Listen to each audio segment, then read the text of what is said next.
Olá, pessoal! Mais uma vez aqui na semana do Natal, estamos já na semana de véspera do Natal. E o do lado de cá, hoje recebendo aqui. Esse programa é gravado hoje, estamos gravando. Em geral, o programa é feito ao vivo, hoje estamos gravando. Até porque semana de Natal, né, Juremir? É complicado, né? Tu tá. Tudo acontece na É, véspera. O Peru morre, é sempre a gente complicado. grava, Ah, e todo tudo mundo tem acontece na lá, véspera. né? O pessoal tem família, tem que se E preparar e tal. viajar, Tem todo um monte de coisa. Mas nós estamos recebendo hoje o deputado estadual Adão Preto Filho e agradecer ao deputado, obrigado por estar aqui conosco e tal.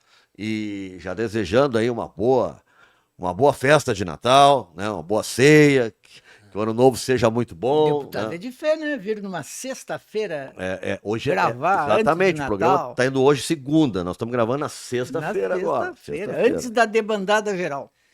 Muito bem, primeiro eu quero cumprimentar o Nando Gross, Juremir Machado, essas duas lendas do jornalismo gaúcho, da comunicação, são referências.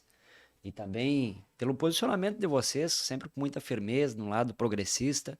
Então, é uma satisfação enorme estar com vocês. Quero agradecer toda a direção do programa aqui, do podcast do lado de cá, que nos Sindibancários, que nos acolhe sempre muito bem. Então, eu quero agradecer e cumprimentar todas as pessoas que estão nos acompanhando nesse belo programa. Deputado andou nos holofotes aí com o tema da medalha Farroupilha para o João Pedro Stedley. Eu acho que o Stedley merece as medalhas, um lutador pelas boas causas que merecem ser defendidas, mas, evidentemente, que a direita não acha isso. Exatamente, Juremir. Eu já esperava esse barulho dessa minoria, mas é uma homenagem justa e necessária que o Parlamento Gaúcho deveria conceder. Em homenagem aos 40 anos do MST. Eu sou cria, venho dessa vertente política. Eu me criei nos acampamentos de reforma agrária, nos assentamentos, Tu é e da tenho onde, muito orgulho. deputado? De qual cidade? Eu nasci em Miraguaí, na Iraguaí? região norte do estado. Lá onde muito brotou essa luta do MST, muitos vizinhos do meu pai, da minha mãe, o Adão Preto e a Dona Otília, foram para os acampamentos a convite na época daquele sindicalista, o meu pai. Então, eu me criei muito nessa luta e sei da importância que tem a luta por reforma agrária, que está garantido na Constituição brasileira. Terras que não cumprem a função social devem ser concedidas, então, para a produção de alimento saudável, para a preservação do meio ambiente, e esse é o foco, então, do MST. Então, esse ano completa 40 anos desta importante causa, e eu pensei, junto com a nossa equipe, junto com a direção do MST, como não pode ser para uma entidade, para um movimento, tem que ser para uma personalidade, para uma liderança. E quem que nós poderíamos homenagear? Nada melhor do que um gaúcho que iniciou essa caminhada, um economista, o João Pedro Stede, que é uma referência no mundo, né? Tem vários artigos, livros nessa direção da reforma agrária, uma das principais referências sobre esse assunto, que inclusive faz parte do Conselho do Papa, Conselho dos Movimentos Sociais. O João Pedro Stede faz parte. Então é uma liderança reconhecida. Então fizemos então essa grande homenagem, lotamos a Assembleia Legislativa, faltou espaço de tantos amigos, entusiastas da reforma agrária e também os assentados e acampados. Eu disse, quando eu tive a oportunidade de falar, que essa é uma homenagem para o João Pedro, mas para as mais de 13 mil famílias assentadas aqui no Rio Grande do Sul e mais de 400 mil no Brasil. Ou seja, já deu dignidade e oportunidade para tantas famílias. E aonde tem assentamento, Nando, tem prosperidade, tem desenvolvimento, tem geração de produção de alimento saudável, tem a preservação do meio ambiente, tem dignidade. Então isso é reconhecido onde tem os municípios do interior. Aqui no estado são 395 assentamentos no Rio Grande do Sul. São em mais de 98 cidades. E cada cidade, muitas cidades do interior se constituíram porque teve um assentamento. Ou seja, ali onde morava um proprietário, né, que não cumpria a função social da sua terra, e que foi lá o INCRA, o governo federal, e comprou aquela terra, ou o governo do estado, na época do Olívio Dutra, que foi onde mais se fez assentamento de reforma agrária no estado, foi na época do Olívio Dutra. As cidades cresceram. Muitas cidades, que era antes uma comunidade de uma cidade maior do entorno, virou uma cidade, a exemplo de Ulha Negra, a exemplo do município de Pontão, ou até aqui mesmo na região metropolitana, Nova Santa Rita, acho que também foi um dos municípios que cresceu muito logo depois que veio os assentamentos.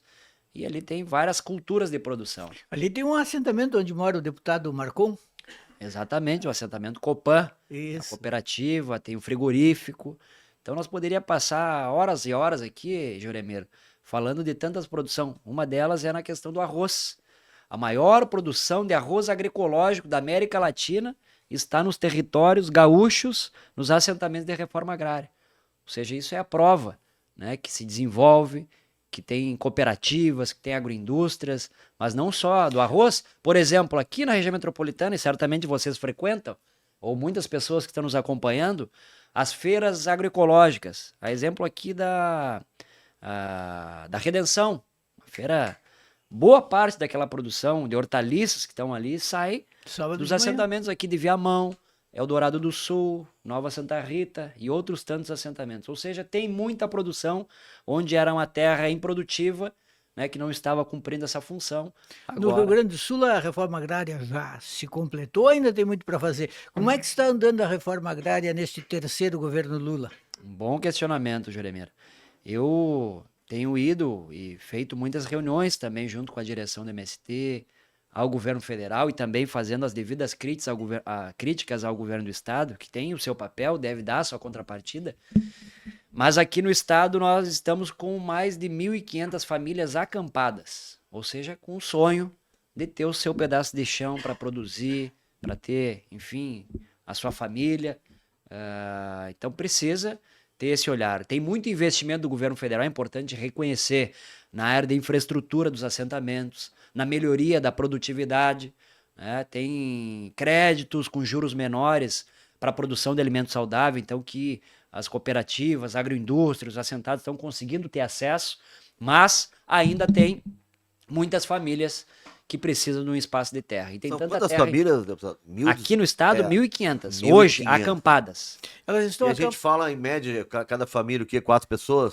Vamos colocar aí 3, 4 pessoas. 4 pessoas. Dá. Elas estão 6.000 acampadas pessoas, né? principalmente em que municípios? Por exemplo, tem um acampamento grande lá no município de Ulha Negra. Tem outro acampamento aqui em Charqueadas, mais próximo ali da área da CE, uma área na beira da estrada, o pessoal está ali já há algum tempo. Tem acampamento lá em Tupã-Seretã, um acampamento grande que eu estive lá há poucos dias.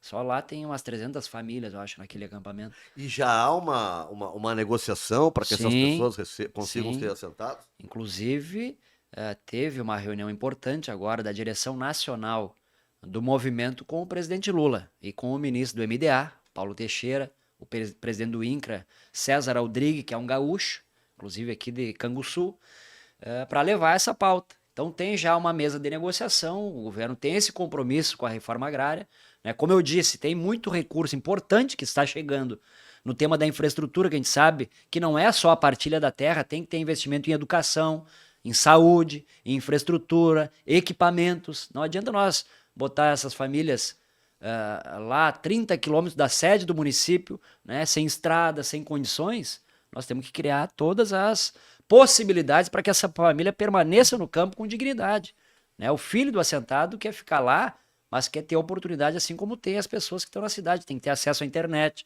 à educação. Só para ter uma ideia, Nando, desses 40 anos do MST, tem mais de 2.000 escolas em áreas de reforma agrária, que já alfabetizou mais de 200.000 pessoas, desde criança ou até adultos que têm hoje um canudo aí do ensino superior. Ou seja, também a reforma agrária é muito ampla. A partilha da terra é o ponto principal, é o início, mas tem que ter acesso a crédito. Quando eu era guri em Santana do Livramento, só tinha latifúndio. Depois vieram os acampamentos e os assentamentos. Hoje tem muitos assentamentos em Livramento, pelo que eu sei, são bem-sucedidos. São mais de 25 assentamentos em Santana do Livramento. É um dos municípios que mais tem assentamentos do estado do Rio Grande do Sul. Eu estive lá há pouco também, ontem inclusive, estava articulando uma reunião no Ministério da Agricultura sobre uma cooperativa importante lá do leite, né, que estava tendo algumas dificuldades, mas conseguimos destravar. E tem milhares de famílias ali, Juremir, que estão na produção. Lá mais o forte é o leite naquela região da fronteira. Então é uma região que prosperou muito, que deu muita oportunidade e que as famílias estão lá há 30 anos produzindo. Sempre tem, eu não sei se são fake news ou são enfim, especulações, mas sempre tem aqueles que dizem assim, mas muitos desistem, vendem a terra uns para os outros, não produzem. Tem uma estatística, assim, vamos dizer, vamos chamar assim, que nem escola, que nem faculdade de evasão. Jeremias, a gente sabe que as pessoas pegam um ponto e tentam generalizar. Né? Infelizmente ocorre, assim como ocorre em qualquer lugar, no trabalho, na sociedade, no convívio. Alguém não se adaptou. Ninguém é não 100%, né, que vai... Evidente, tem, mas é muito pouco. Isso não chega a 1%. Tenho absoluta certeza aqui no estado do Rio Grande do Sul de que saíram, que venderam, até porque é irregular. Né? A pessoa que está ali tem que ter passado por todo um processo de acompanhamento, tem toda uma listagem de cadastro que vai para o INCRA, tem a luta social, né, que as pessoas que estão ali passaram 1 ano, 2 anos, 5 anos embaixo da lona preta. Ou seja, é muito difícil uma pessoa desistir, pela dificuldade que ela passou, vai entregar. Deputado, vamos voltar aqui para a Assembleia. Onde é que pegou que o senhor tá falando sobre a homenagem, né, ao movimento na figura do Stedley? E aí, onde é que deu o rolo todo? Quem foi o primeiro a gritar? Porque não é comum isso, né? Lá, em geral, o parlamentar tem a prerrogativa de fazer a sua homenagem. Em geral, todos aceitam, né? Exatamente, Nando. É uma prerrogativa dos 55 deputados estaduais.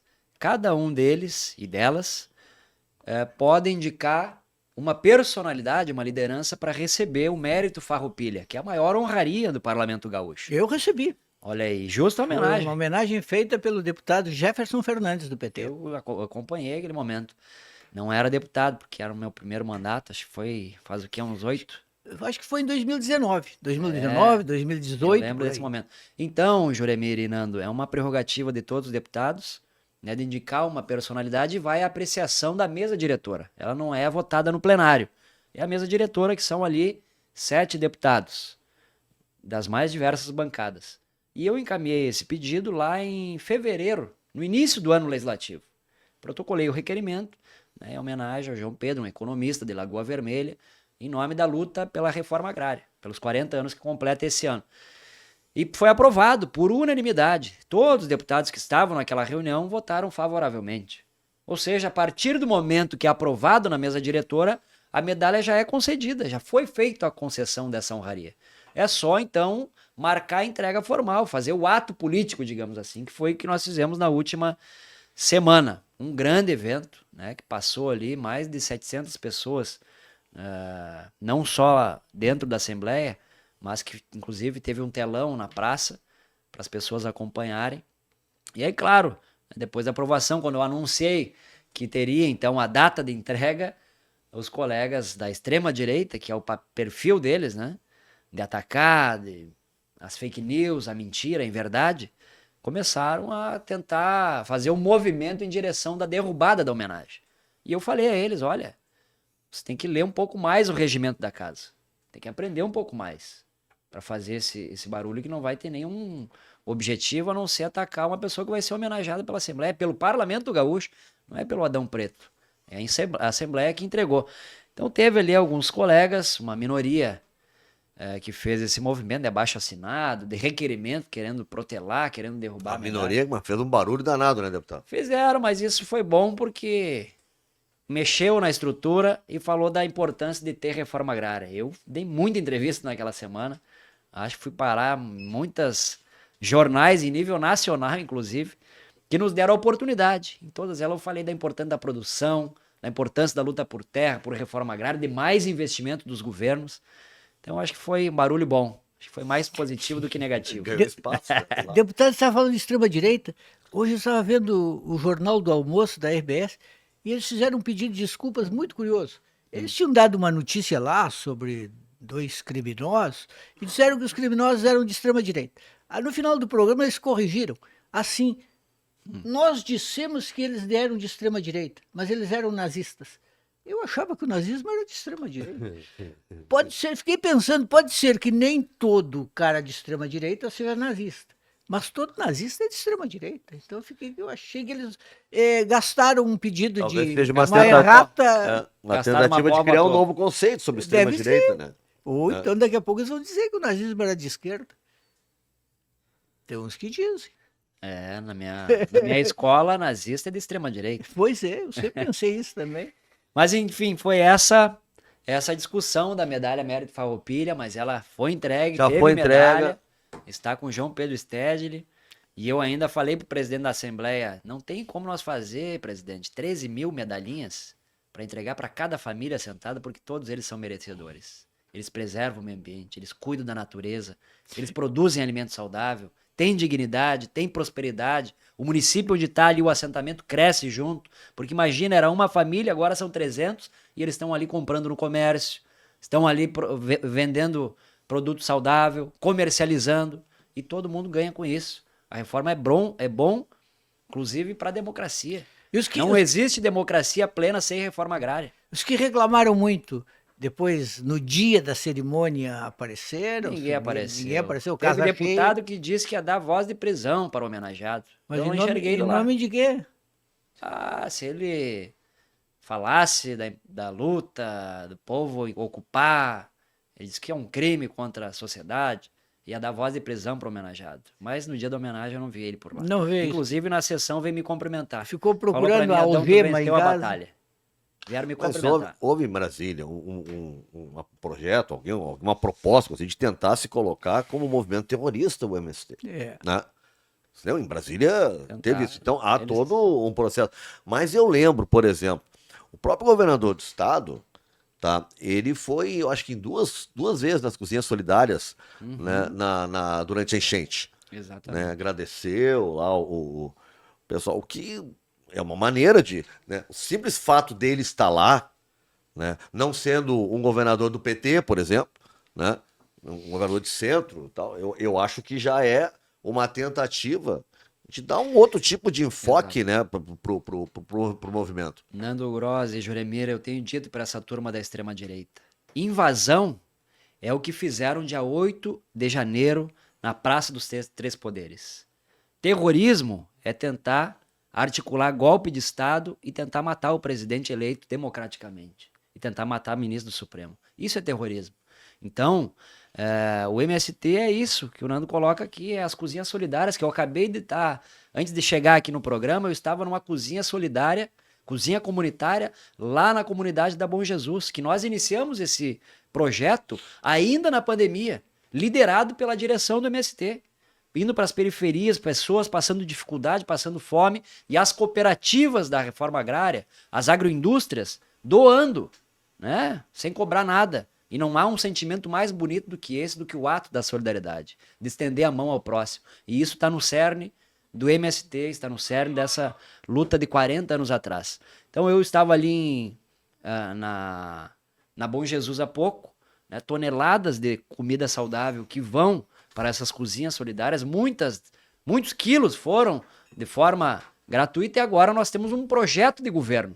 Tem um governo federal que tem compromisso no combate à fome, com a reforma agrária, como eu disse, que agora tem, através do Ministério do Desenvolvimento Social e parceria com a Conab, que compra muito desses produtos, né, que é o PA, o Programa de Aquisição de Alimentos, compra da agricultura familiar, e muitos deles vêm de assentamentos de reforma agrária ou de entidades que são da agricultura familiar, e vai, então, para esses projetos sociais, como as cozinhas solidárias. Então, veja o desenvolvimento. A agricultura familiar continua sendo quem realmente coloca mais a comida no prato de todo mundo. Mais de 70%, Jeremir. Não é para exportação, não é que nem isso. Isso é dado comprovado cientificamente, que a grande contribuição da agricultura familiar está na produção de alimento saudável. Mais de 70% do que nós temos de produção no Brasil sai do pequeno agricultor, aquele que tem 10, 15, 20 hectares. E a gente sabe que o agronegócio é as commodities, é a exportação, que não fica na nossa economia local. Não fica aqui, não é a produção de alimento saudável. Infelizmente, ainda em grande escala, envenena o nosso território.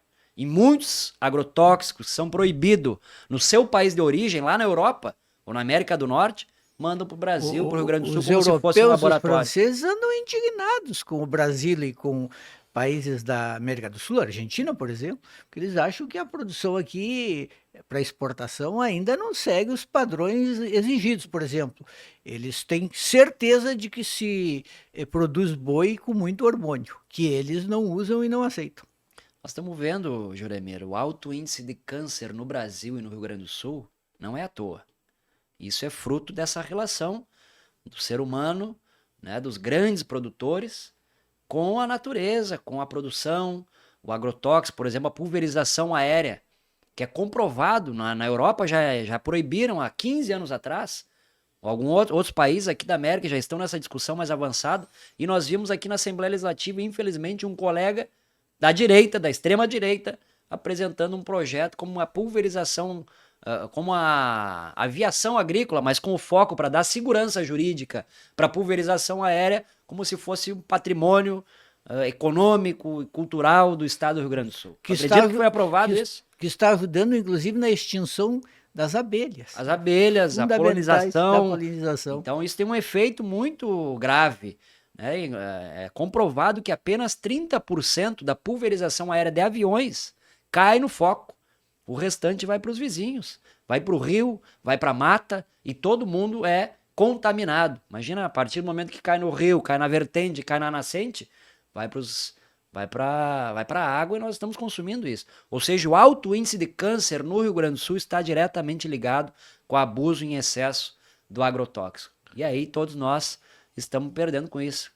Anterior, quando era criança, quando ouvia falar que alguém teve câncer, era uma coisa rara. Poucas pessoas. Hoje, qual de nós aqui, as pessoas que estão nos acompanhando, que não tem um amigo, que não tem um familiar, um conhecido que está com essa doença? E isso é por conta do envenenamento.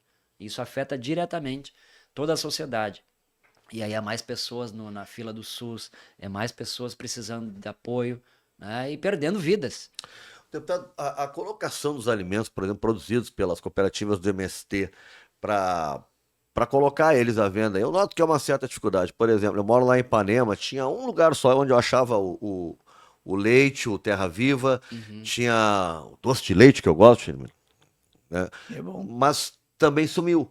Também sumiu, e eu já não tenho achado. E eu vejo que há uma dificuldade há uma certa resistência, ou é questão de logística mesmo? A produção não é tão ampla assim para estar em todos os lugares? Acho que é uma série de fatores, Nando. Questão de algum preconceito de alguns governos que acabam restringindo, bloqueando, tentando impedir. E também a logística. Por isso que tem que ter investimento pesado. Não é apenas a partilha da terra, aquilo que eu disse. Tem que ter fomento, tem que ter crédito, tem que ter apoio para que essas pessoas possam produzir mais. Tem produção em grande escala, como é do arroz, como é do café, feijão, hortaliça. São toneladas e toneladas de quilos. Só que, claro, tem que ter um incentivo dos governos, tem que ter mais feiras, tem que ter mais apoio nessa direção.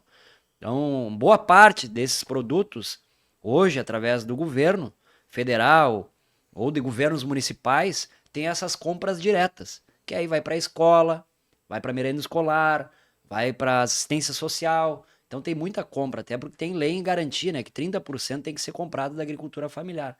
Então as cooperativas, né, já vendem, e bom que vendem, para o poder público, que vai lá na merenda, né, uma comida boa. Não é apenas uma alimentação de bolacha. E hoje na merenda escolar tem feijão, tem arroz, tem comida com substância.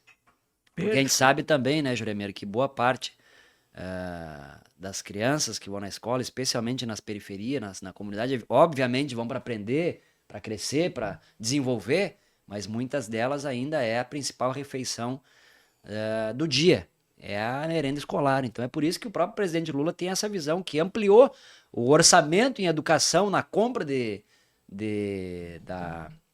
da merenda escolar, e dando essa oportunidade a mais para a agricultura familiar, porque sabe que ali tem comida boa e com substância que vai alimentar toda essa juventude, esses estudantes. O número de ocupações, de operações desse tipo no Brasil, ele diminuiu bastante nos últimos anos. Diminuiu por quê? Porque, digamos, as metas vêm sendo atingidas, ou porque há muita repressão, ou porque, por exemplo, quando o governo é de esquerda, o pessoal fica um pouquinho mais tímido para fazer.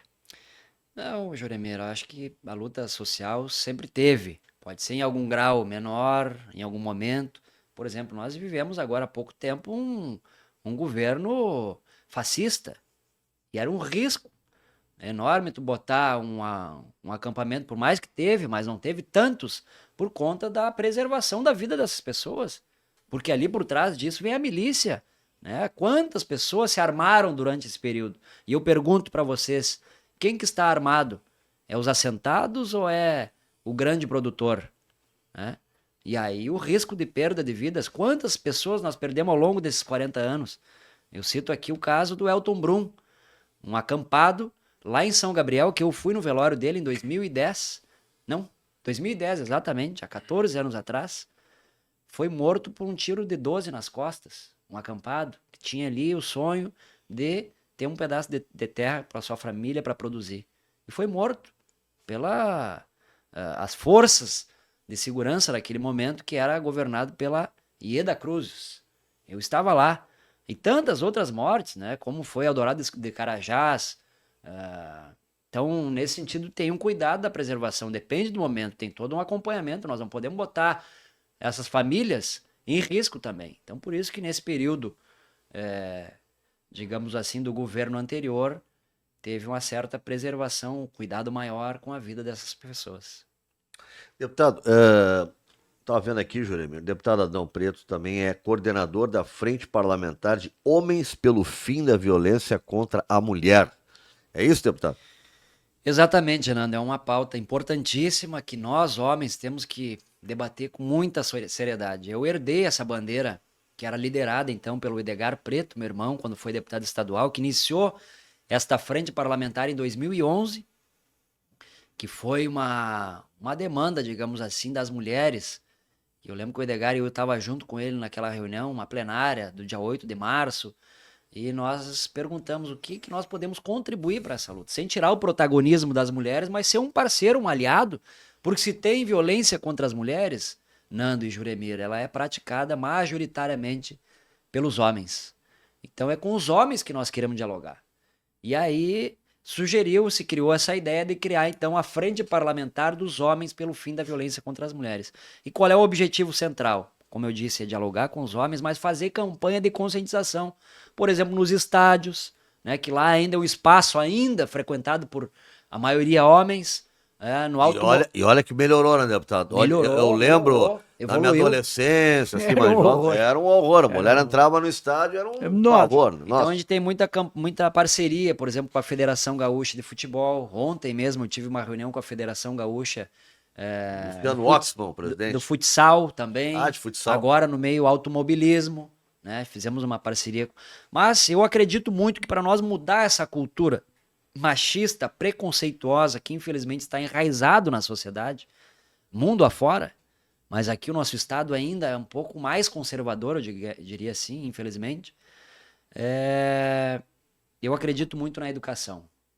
E nós vamos mudar essa cultura debatendo na sala de aula. E é por isso que eu apresentei um projeto de lei nessa direção para incluir uma vez por semestre que as escolas estaduais, eu espero que as escolas municipais e também as particulares possam aderir, fazer uma discussão de uma forma lúdica sobre a Lei Maria da Penha, para aquela juventude, aquelas crianças saber que é um crime a violência contra a mulher.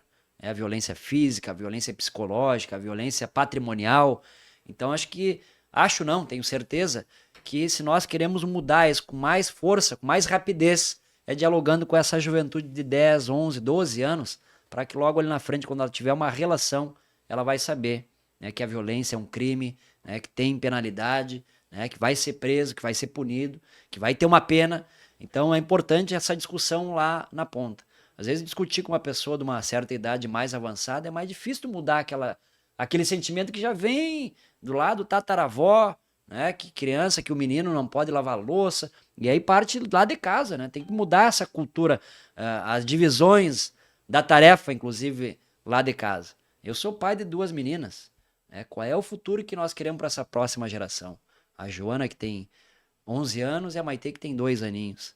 Então, acho que é uma discussão que nós, que temos essa consciência, temos que fazer.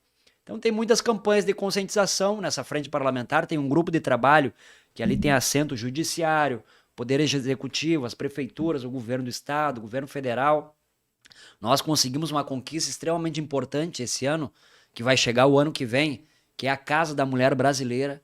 Eu levei esse pleito ao governo federal e a ministra Cida Gonçalves nos recebeu lá. Eu encontrei ela agora no G20 também e tive a oportunidade de reafirmar esse pleito. E ela me confirmou, Adão, através da Frente Parlamentar dos Homens pelo Fim da Violência contra as Mulheres, e foi um dos primeiros deputados estaduais que eu atendi quando iniciou o governo federal, trazendo essa demanda. O Rio Grande do Sul vai receber 2 casas da mulher brasileira, que é um espaço de acolhimento de mulheres vítimas, mas vai desde a questão de busca de um trabalho, né, para que ela possa ter a sua autonomia financeira, mas também, né, de espaços de conscientização. Então vai ser um em Porto Alegre, já está definido a cidade, estão vendo ainda a discussão qual o bairro, e outro vai ser na Serra, em virtude do alto índice de violência naquela região. Então é uma conquista que a Frente Parlamentar liderou esse processo, que a partir até o final do governo do presidente Lula tem o compromisso de ser instalado esses espaços. E o seu primeiro mandato como deputado? Primeiro mandato como deputado estadual, Joremir, eu tive a política oportunidade. está na história da família. Mas eu me criei, eu gosto muito, sempre fui muito militante, né? Desde criança, minha formação vem dos movimentos sociais, vem do partido. Eu com 16 anos, completei os 16 anos, no outro dia eu fui no cartório eleitoral fazer o meu título. Fazer o título. E já ingressei na juventude do Partido dos Trabalhadores. E aí com 25 anos fui candidato a vereador. Minha primeira campanha como candidato, eu sempre fiz campanha, mas a primeira campanha foi com 25 anos como candidato. Não me elegi naquela ocasião, faltou 24 votos. Em qual município? Município de 24. Viamão. Em Viamão. Em município de Viamão. Eu nasci em Miraguaí, mas me criei Em na Viamão. região metropolitana, em Viamão, na Vila Santa Isabel. Tenho muito orgulho, né, da minha formação também na vila, na comunidade, vendo o dia a dia da população, e fui candidato a vereador por uma decisão coletiva, né, do partido, dos amigos. Adão, tem que ser candidato, tem uma história, tem um legado, teu pai.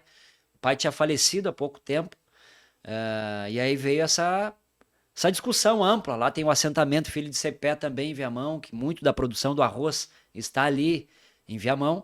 E aí, 4 anos depois, não me elegi, assumi 2 ou 3 vezes ali uma semana, foi uma experiência importante.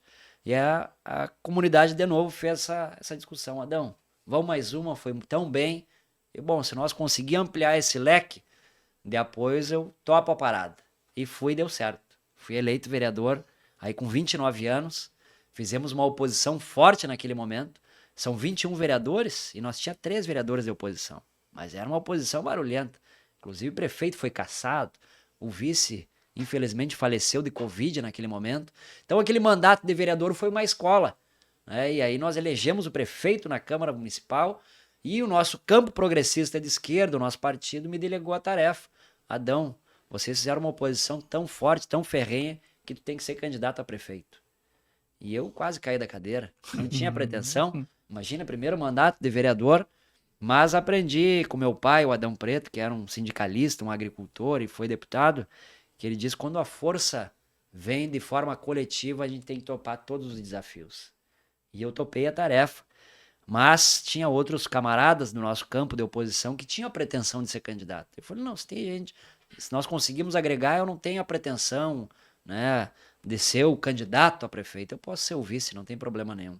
A gente consegue ter mais lastro. E fui candidato a vice-prefeito e perdemos a eleição para os tubarões da política da cidade, que diziam que ganhar daquela gurizada era chutar cachorro morto, que ia ser 3-1. E começou a campanha, Nando, contar um pouco desse fato. Nós tinha 5% na pesquisa, primeira pesquisa, começou a eleição, e a turma: mas botamos o guri, mandato fora. Vamos perder. Estamos ralados. Estamos ralados. E começou a crescer aquele negócio, nós criamos um movimento na cidade, e era professor, servidor público, comunidade, associação de bairro, e contou as urnas. Saiu a primeira, quando abre ali as urnas, nós saímos na frente. Deu 9.000 votos, o que ganhou a eleição com 8, e trancou o sistema. Ficou até às 11 horas, acho que foi a última cidade. E era a turma querendo fazer festa. Já, não, segura. Calma. Não tem ninguém ganho. E não parava de chegar foto do escrutínio lá da comunidade. Ganhamos aqui na Vila Tal, ganharam na comunidade. Abre 100% as urnas, perdemos por 320 votos. Puxa vida. 154 mil eleitores. Foi, eu acho que uma das eleições mais apertadas. Disputadas. Então foi uma escola importante, e logo depois aí veio a eleição estadual, que é a direção do movimento, as lideranças, vereadores, prefeitos, que a gente tem relação, tem um grupo político, né? Fizeram a discussão do Edgar Preto ser candidato a governador, meu irmão, que foi muito bem naquela eleição. Por um detalhe também, por 0,3% não foi pro segundo Era a turno. próxima pergunta. O Mano Edgar vai na próxima agora de novo?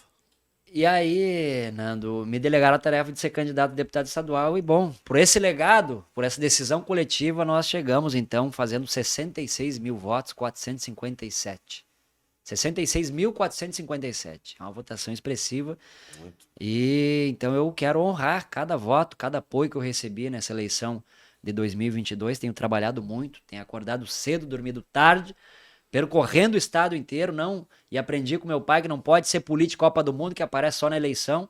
Então, esse primeiro ano de mandato, o ano passado, percorremos em torno de 200 municípios. Agora, nesse ano, novamente, andamos muito pelo estado. Eu viajo muito e gosto, não tem nada melhor que isso. Olhar no olho das pessoas e subir na tribuna com propriedade para falar. Pode ser uma coisa superficial. E agora, estamos aí indo para a segunda etapa desse mandato, os últimos 2 anos. Trabalhando muito, vamos seguir. E o Edgar Preto é um soldado, como ele diz. Está à disposição do partido, está lá na Conab, no governo federal, tem feito um grande trabalho. Eu tenho certeza que ele, o Edgar Preto, junto com o presidente Lula, logo mais ainda nesse ano, em 2025, agora o ano que chega, vão anunciar para o mundo outra vez que o Brasil saiu do mapa da fome. Quando o presidente Lula assumiu, nós tínhamos 33 milhões de brasileiros abaixo da linha de pobreza. Em 1 ano e meio de governo, nós já tiramos 24 milhões e meio dessa condição.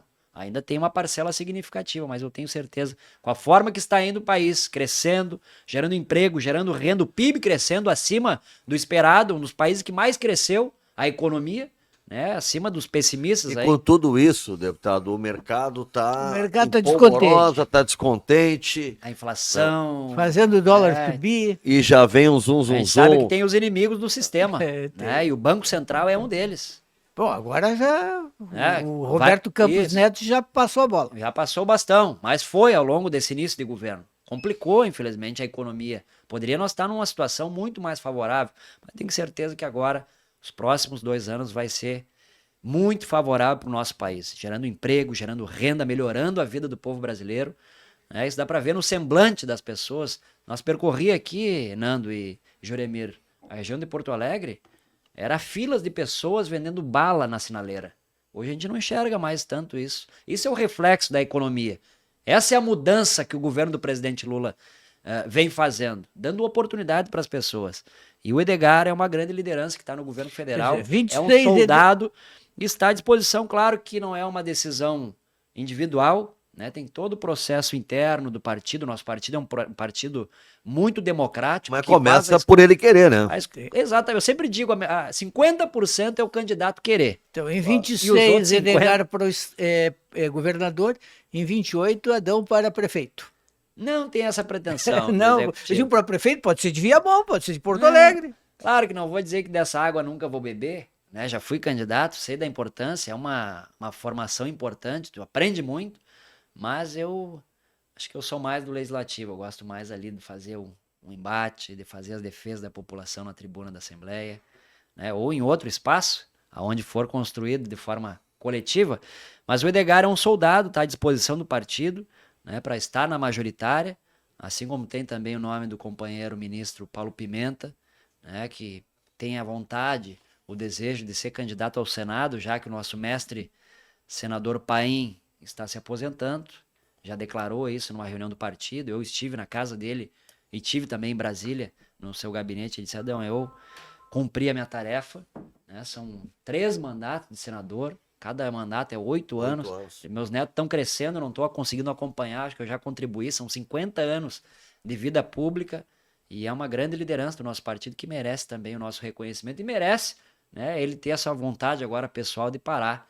Então vai passar o bastão e já tem liderança querendo fazer essa sucessão, né? E eu acho que o ministro Paulo Pimenta é um bom nome para essa função.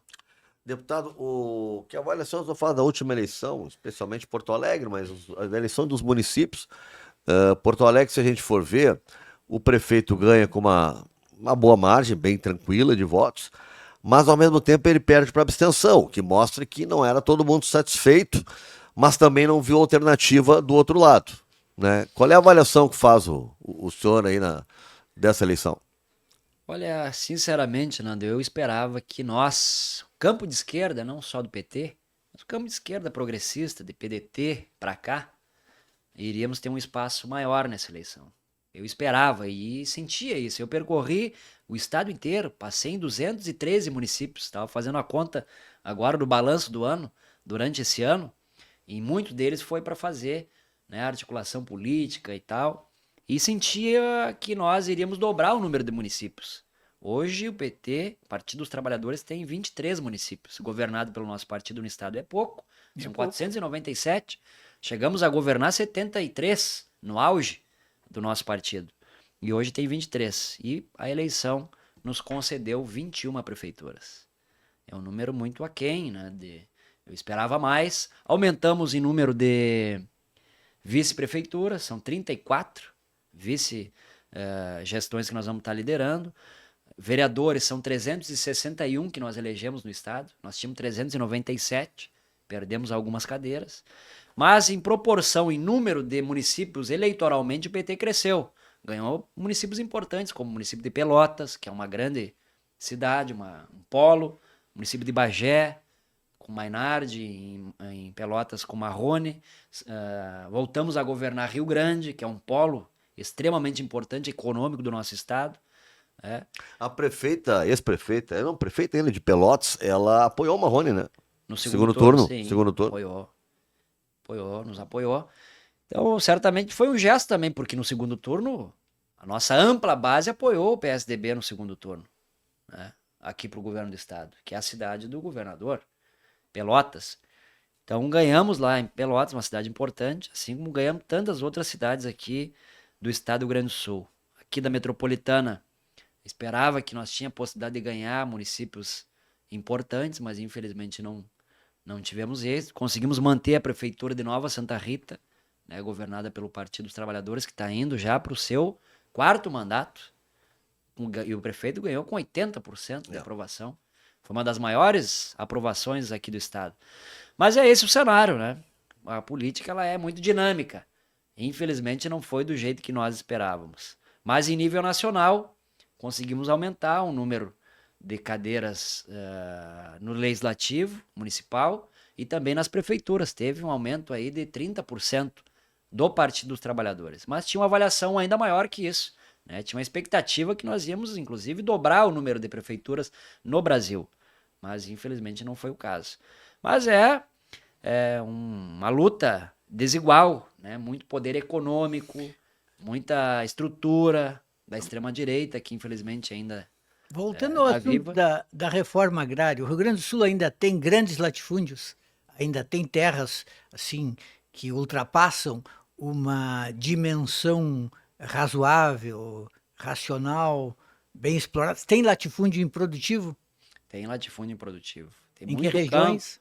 Tem muito campo aí da fronteira e aqui mesmo do entorno da região. Hoje não tem um estudo e uma avaliação do movimento que não precisa ser grandes propriedades. É melhor hoje ter uma propriedade com mais viabilidade, próximo, né, para escoar sua produção, né, com um assentamento daqui a pouco, que hoje é em média 20 hectares por família, mas se for aqui na metropolitana, com 8 hectares, 10 hectares, dá para se viabilizar economicamente, sustentar, produzir com cooperativa, com agroindústria e talvez ficar numa situação melhor do que tá com 30 hectares lá num campo a 30 quilômetros da cidade. Então tem essa avaliação, mas tem muito latifúndio aqui no estado, regiões do centro do estado, ou aqui na região metropolitana, e também em áreas públicas, né, que estão ali sem cumprir a sua função social, que pode ser destinado sim para a reforma agrária. Aqui na região metropolitana tem? Tem na região metropolitana áreas, por exemplo, da CE, do estado, né, que estão abandonadas, que são muitos hectares, né, que pode ser concedido, áreas da FEPAGRO, que também pode ser destinado para a reforma E agrária. por que não avança? Porque não tem uma decisão política, talvez, do estado, do governador. Isso é uma vontade política. Esses assentamentos dos quais o senhor está falando, Tupanciretã, Acampamentos. acampamentos, eles estão próximos de áreas que, em princípio, são objeto de possível... Estão próximos de áreas que não cumprem a função social. Hoje o acampamento está ali na beira da estrada, mas é um sinal de que naquela região tem áreas improdutivas e que pode ser destinado para esse fim, né? Como também lá em Ilha Negra, né? Tem um acampamento grande lá, são 500 famílias em Ilha Negra, que não são só famílias dali desse município, são de toda a região. Mas tem essa necessidade, tem muita área improdutiva que não cumpre o seu devido fim e que pode ser destinado para a reforma agrária, propriedades que são uma família que nem mora ali muitas vezes, que está abandonado, que só tem capim e tapera, mas que pode ser destinado para a reforma agrária, que vai desenvolver aquela região, vai desenvolver aquelas famílias e vai preservar a natureza e produzir alimento saudável. Deputado, o senhor viaja bastante, né? Falou aí. O que o senhor pode nos trazer assim da realidade pós-enchente, né, pelo nosso estado e estando ali na Assembleia, o que ainda não veio ou que tem que ser feito, seja pelo governo federal ou seja pelo governo estadual? Muito ainda tem que se fazer, né? O nosso estado está em fase de reconstrução. Infelizmente, vivemos um dos piores momentos esse ano. A enchente que afetou centenas, milhares de famílias em várias regiões do estado, né? A mais afetada acho que foi ali na região do Vale do Taquari, né? Foi uma região que foi severamente atacada, mas teve na região do Caí, na região centro do estado, aqui na região metropolitana, Porto Alegre ficou boa parte Canoas foi um horror. inundado, Canoas, enfim, várias cidades. Mas o governo federal, na minha opinião, Nando Gross, tem feito a sua parte. Se não fosse o governo federal, nós estaríamos numa situação muito difícil. São mais de 110 bilhões de reais que o governo federal destinou para o estado do Rio Grande do Sul. Nunca antes na história, como diz o presidente Lula, um governo federal deu tanta ajuda para um ente federado, para um estado. É muito orçamento, é muito recurso. E não é à toa que o nosso PIB encerra o ano. Vocês lembram certamente que são da área da comunicação, o governador e muitas das suas falas pessimistas, na minha opinião, naquele momento. E claro que todos nós estávamos muito preocupados, né? Que o estado ia demorar mais de 10 anos para reconstruir, a economia ia despencar e o nosso PIB do estado encerra com um aumento acima da média do esperado. Acima da média de muitos estados que não tiveram esse impacto que o nosso estado do Rio Grande do Sul teve. Eu não tenho dúvida que isso é por conta da mão do governo federal do presidente Lula. São mais de 410 mil famílias que receberam o auxílio reconstrução, no valor de R$ 5.100. Evidente que não vai resolver o problema de toda aquela situação daquela família, mas é um alento para iniciar, para comprar um imóvel, né, para comprar ali o básico necessário para a própria alimentação daquelas famílias. Mas veio muito orçamento para infraestrutura, né? Agora, nesse próximo final de semana, os ministros vão estar aqui inaugurando a ponte lá de Caxias. Um orçamento pesado do governo federal. Assim como tantas outros pontilhões, estradas, rodovias. Eu ando por esse estado, voltou a ser um canteiro de obras no Rio Grande do Sul. E essa ponte de Caxias, em geral, o anúncio de data fica para mais tarde. Essa está sendo inaugurada antes. Antecipando. Ela foi feita antes do tempo. Antecipando. Então isso é o reflexo, Nando Gross e Juremir Machado, da ação imediata do governo federal, em várias das áreas. Seja na área da saúde, na área da educação, na área da infraestrutura, um orçamento pesado, na área da agricultura. Importante ressaltar a medida do governo federal no tema da dívida do Estado com a União. Só nesta ação são 11 bilhões que vai ficar no cofre do Estado e que o Estado vai deixar de pagar o governo federal por 3 anos. Sem falar nos juros e multas, que isso representa um montante de 23 bilhões que vai ficar no Estado do Rio Grande do Sul. Ou seja, se o governo federal, o presidente Lula, não está sendo um grande parceiro, eu não sei o que é uma parceria forte no governo federal. O presidente Lula, que esteve aqui por 5 vezes, a presença do governo federal demonstra, né, a atenção, a dedicação com a população gaúcha. Eu estive, em boa parte, acompanhei 4 dessas visitas do presidente. Eu não consegui ir na primeira porque não tinha como chegar até Santa Maria, naquele momento mais difícil, na semana da enchente. Mas acompanhei as outras e tive a oportunidade de agradecer ele. Abracei o presidente Lula e disse, em nome do povo gaúcho, presidente Lula, eu quero agradecer pela sensibilidade, pelo coração do senhor de ter estendido a mão do governo federal, do orçamento do governo federal com o nosso estado do Rio Grande do Sul. Então, essa é a presença de um governo que tem compromisso com a população brasileira. Tantos anúncios que estão se concretizando. Claro que a gente espera, às vezes, na ânsia, que as coisas aconteçam de uma forma mais ágil, mais rápido, né? As casas já estão sendo entregues, né? Muitas compras assistidas, né? Que, como se diz, compra uma casa que já estava pronta, um apartamento que o governo está lá comprando e dando para essas pessoas que perderam o seu imóvel. Então é uma verdadeira ação direta do governo federal com a população gaúcha que está dando um alento para a nossa economia e para essas famílias que foram afetadas. Deputado, lá na Assembleia, nessa experiência de deputado, primeira vez como deputado, tem tido muitos duelos com deputados como, por exemplo, o deputado Vitorino. É uma experiência boa, uma Eu experiência imagino que de vez em quando deu um... importante. Primeiro mandato de deputado estadual é diferente, né? Eu que sempre militei, que sempre esteve junto nas campanhas, nas lutas, Agora mas tá lá tu na tá na tribuna. trincheira, sendo um timoneiro é diferente, é uma experiência importante. A gente tá aprendendo muito, crescendo, né? Tô bem assessorado e isso nos dá as condições para a gente evoluir também, fazer o bom combate, fazer o bom enfrentamento, né? Defender o nosso projeto político, né? O nosso país, né? E que bom que eu ser deputado estadual numa condição de ter o governo federal, né? Eu sou um dos entusiastas ali, fiquei na condição de vice-líder partidário, que é uma espécie de liderança do governo federal do presidente Lula na Assembleia. Então eu tenho me dedicado muito também. Vou a Brasília com frequência para ver o que tem de programa, o que tem de política pública para trazer para a nossa realidade, para os municípios, para os prefeitos, vereadores. Agora, no início do próximo mandato dos prefeitos, já estou organizando uma caravana de prefeitos, vice-prefeitos, secretários municipais e vereadores ir ao governo federal, lá no Ministério da Relação Institucional, e falei para os prefeitos, cada um de vocês faz 3 projetos prioritários. Na área da agricultura, da saúde, da infraestrutura, ver o que é prioridade para nós levar essas demandas até o governo federal. Porque aquela história, Juremeiro, o governo federal é um governo muito republicano e tem que ser, olha para todos os municípios sem olhar a bandeira partidária. O Lula é a prática do presidente Lula, mas eu levo os nossos prefeitos aqui do estado porque é aquela história, quem não é visto não é lembrado. Pode ser que a política pública chegue, mas pode ser mais tarde. Mas se nós sair na frente, ir lá levar os pleitos, as necessidades, eu acho que esse é um papel também de um deputado estadual. Mesmo, claro, deputado federal, mas na condição de vice-líder partidário, eu tenho feito toda essa articulação com as regiões do nosso estado, com os municípios, para que a gente possa trazer cada vez mais investimento, recursos para melhorar a vida do nosso povo gaúcho. Não tem lhe preocupado, assim, na área da comunicação, os últimos dias, com esse negócio que nós falamos antes do mercado e da alta do dólar, e daí foi Trend Topics, né, que é o assunto mais comentado no Twitter, impeachment, a palavra impeachment, e era sobre o cenário que foi criado no mercado, né, que depois se consolidou no impeachment da Dilma, estaria sendo criado o mesmo cenário agora.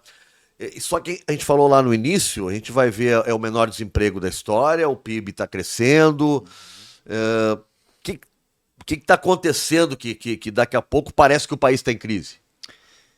Extremamente importante a conscientização das pessoas, formar consciência. Olha a diferença, nós temos um presidente da República, mas o presidente da República tem 1/3 do Congresso Nacional. Então é importante nós ter a consciência, votar em projeto, e não em figuras, que muitas vezes figuras aparecem de paraquedas, e não é à toa que nós temos lá um congresso, na minha opinião, um dos piores congressos desse último período. Congresso que tem uma visão totalmente distorcida e que corre esse risco permanente. Mas eu tenho certeza que se acontecer algo, uma fissura na democracia hoje, tentar um golpe de Estado, eu acho que vai ter um levante da população, porque o povo está melhorando de vida, está percebendo a diferença, está conseguindo fazer uma comparação do governo anterior, negacionista, né, criminoso, na minha opinião, que vai ser preso logo ali na frente, né, o ex-presidente, pelos crimes que ele cometeu com a população brasileira, e agora tem um presidente que olha para o seu povo, que tem política pública, que tem geração de emprego, que tem melhorado a economia, que tem dado oportunidade. Então, eu acredito que vai ter sim um levante, se correr um risco. Eu acho que não vai correr porque o presidente Lula, junto com seus ministros, é muito bem articulado. Já no finalzinho, professor. Pois é. Balanço do ano, então, bom, o que o senhor pediu para o Papai Noel? Ainda tem espaço para pedir alguma coisa para o bom velhinho? Pedir mais justiça social, mais oportunidade para o nosso povo gaúcho, que tenha mais reforma agrária, que tenha mais investimento em educação, porque a gente sabe, se nós queremos um estado desenvolvido precisa ter um investimento pesado em educação, coisa que não está tendo através do governador Eduardo Leite. É só olhar as escolas estaduais muito precárias. Então eu torço para que a gente possa desenvolver e gerar muita oportunidade para o nosso povo gaúcho e brasileiro. O título pro Inter, o senhor não chegou a pedir, não. Pois não, eu sou Papai Noel. gremista. Ele é gremista. Fiquei feliz olha que o nosso técnico caiu, saiu. só. Porque Tão era um trazendo, bolsonarista de marca maior. agora estão trazendo caixinha. Pedro espero que o Caixinha. Caixinha seja Bom técnico, bom técnico. Acho que o Grêmio acertou. Espero que não seja uma caixinha de O surpresa. Juremir vai chamar ele de neotático daqui a pouco. É. Será? Eu ouvi dizer hoje que ele é um cara que joga meio uma maneira assim, bem fechadinho atrás. Não, o time dele toma poucos gols, mas Marca é um time bastante. ofensivo, marca bastante. Marca bastante também, o que o Grêmio Quando gosta. temos a bola, atacamos o gol. Sem a bola, atacamos a bola. Entendeu? Também, o futebol. também. Uma boa. Ou seja, Mas eu encerro aqui então, meus amigos, agradecendo vocês mais uma vez, Juremir, Nando. Vocês são uma referência para nós na comunicação, no jornalismo. E parabenizar toda a direção aqui do podcast do lado de cá. Eu quero encerrar então a minha contribuição declamando uma poesia, se me Opa! permite. opa, O meu pai dizia que a luta é dura, mas não precisa ser triste. Pode ter música, pode ter poesia. E é assim que a gente segue fazendo política. A gente tem um grupo, inclusive, um grupo melódico, como diz o Olívio Dutra, na nossa equipe, que é os Cantadores do Povo. Hoje não tem gaiteiro aqui, não tem o Olha, violão, Não mas sa- eu vou no não sou pelo. Roberto, tivesse eu tinha avisado, trazido meu Nando violão. trazia o Toca, violão. sei que Eu toca. teria trazido, eu não Trazia. sabia Vou disso. declamar uma poesia que eu declamei agora há pouco, lá na cozinha comunitária da Bom Jesus, uma poesia que se chama A Árvore da Justiça, que é mais ou menos assim. Nós plantamos uma árvore cujas folhas nunca caem. O inverno vem e se vai, e ressurge a primavera, e a natureza então gera muitas folhas e galhos novos. É a esperança do povo que vem brotando da terra. Nos seus galhos haverá espaço para todos os passarinhos. Construírem ali seus ninhos com fraternidade mútua, dará milhares de frutas dos mais variados sabores. Produzirá também flores para coroar nossa luta. Esta é a árvore da justiça que a honestidade cultiva, regada por forças vivas que quer mudar esta sociedade. Nem a fúria da tempestade impede o seu crescimento, porque é chegado o momento de nós elegermos a verdade. A mentira, a ganância são contratempos que ocorrem, mas a verdade não morre. Ela continua sendo dita por aqueles que acreditam no fim desta exploração e nem a voz de um canhão cala essas bocas que gritam. Muito obrigado. Ô, deputado da escola do Alceu Colares, deputado, poeta, declamador. o Colares Colares era sempre declamava. declamava uma poesia em cada programa. Muito bom. Deputado. Parabéns, muito bom. deputado. Deputado, muito obrigado, né? Esteja um Feliz Natal e aquele 2025 muito legal. É isso que a gente deseja para todo mundo. Feliz Natal para vocês, um próspero ano novo, com muita saúde, muita paz e muito amor para vocês e para todas as pessoas que estão nos acompanhando. Legal. Gente, muito obrigado, tá? O programa fica aqui para vocês acompanharem. Quem pegou pelo meio pode ir lá pro início. Feliz Natal para todo mundo. A gente volta só depois do Natal, né? Só em 2025. Não, tem um programa ainda antes tem, ainda de ainda tem 2025. antes, ainda tem É antes. que a gente Eu embola tava em Natal e Ano 2025. Novo, né? É que quando a gente diz Feliz Natal, a gente já diz Próspero Ano Novo. A gente já meio que emenda como se fosse uma coisa só. Exatamente. Mas não, no caso, Eu não. já estava em ritmo de recesso. Tá bem, então. Semana que vem tem mais. Semana que vem tem mais. Tchau, gente. Obrigado a Laís Escher, a nossa produtora, o Diego ali na mesa de Dornelles, o Diego. Diego Dornelles. Tá em grande fase o Diegão. Tá? E obrigado mais uma vez, deputado Adão Preto Filho. A gente volta na semana que vem. Acompanhe, curte, comenta, tá? Deixa teu comentário aí pra gente saber o que vocês estão pensando. Tchau, tchau.